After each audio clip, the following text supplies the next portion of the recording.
Villain എന്നാൽ ശരിക്കും വില്ലത്തരത്തിന്റെ ഒരു ഐക്കോണിക് എലമെന്റുകളും ഇല്ലാതിരുന്ന ഒരു പാവം ബിസിനസ്സുകാരൻ. അയാൾ ശരിക്കും ഒരു അധോലോക പുത്രൻ തന്നെയായിരുന്നു. മയക്കുമരുന്നിന്റെയും കള്ളക്കടത്തിന്റെയും വളരെ വലിയൊരു സാമ്രാജ്യം കെട്ടിപ്പടുത്ത് അതിൽ അധിവസിക്കുന്ന അധോലോക രാജാവ്. എന്നാൽ പിന്നീട് താൻ പിടിക്കപ്പെടാൻ പോകുന്നു എന്ന ഭയത്തില് അയാൾ ചെയ്തു കൂട്ടുന്ന കോലാഹലങ്ങൾ മോൺസ്റ്റർ എന്ന നിലയിലെ അയാളെ ഒരു കലാപകാരി കൂടിയാക്കി മാറ്റുന്നു. യെസ്, അതെ, പറഞ്ഞു വന്നത് അദ്ദേഹത്തെക്കുറിച്ച് തന്നെയാണ്.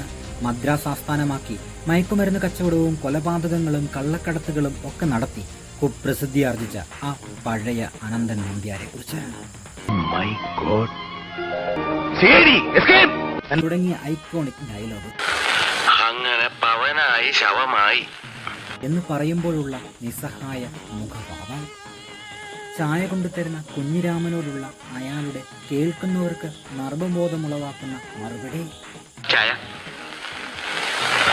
എന്നോട് ഞാൻ ചായ ചോദിച്ചോടാ കുഞ്ഞിരാമ, കൊണ്ടുപോടാ.